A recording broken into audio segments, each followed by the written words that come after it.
মধ্যরাত থেকে কয়েক ঘন্টার টানা বৃষ্টিতে তলিয়ে গেছে চট্টগ্রাম নগরীর বেশ কিছু এলাকা। প্রধান সড়ক থেকে অলিগলিতেও জমে রয়েছে হাঁটু পানিতে। বৃষ্টি ও জলাবদ্ধতায় সড়কে গাড়ির সংকটে ব্যাপক দুর্ভোগে পড়েন হাজারো এইচএসসি পরীক্ষার্থী।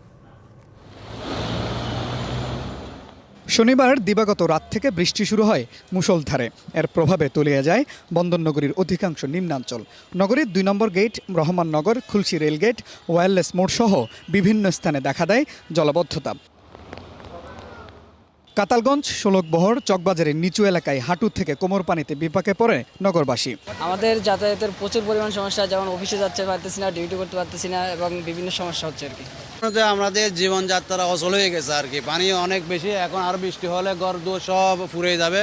পানি আমাদের জন্য খুবই মারাত্মক আঘাত ধারণ করবে মনে করছে আর কি। টানা বৃষ্টিতে সীমাহীন দুর্ভোগে পড়ে এইচএসসি পরীক্ষার্থীরা। হাঁটু পানি মারিয়ে কেন্দ্রে যেতে হয় অনেককে।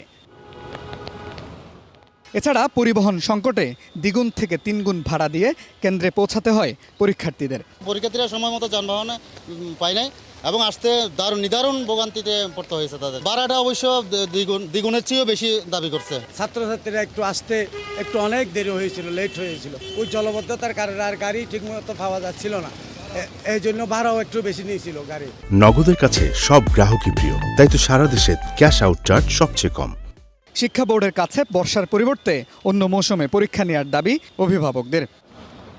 চট্টগ্রামে জলাবদ্ধতা সংকট নিরসনে হাজার কোটি টাকা খরচ করা হলেও এর থেকে মুক্তি মিলছে না নগরবাসীর।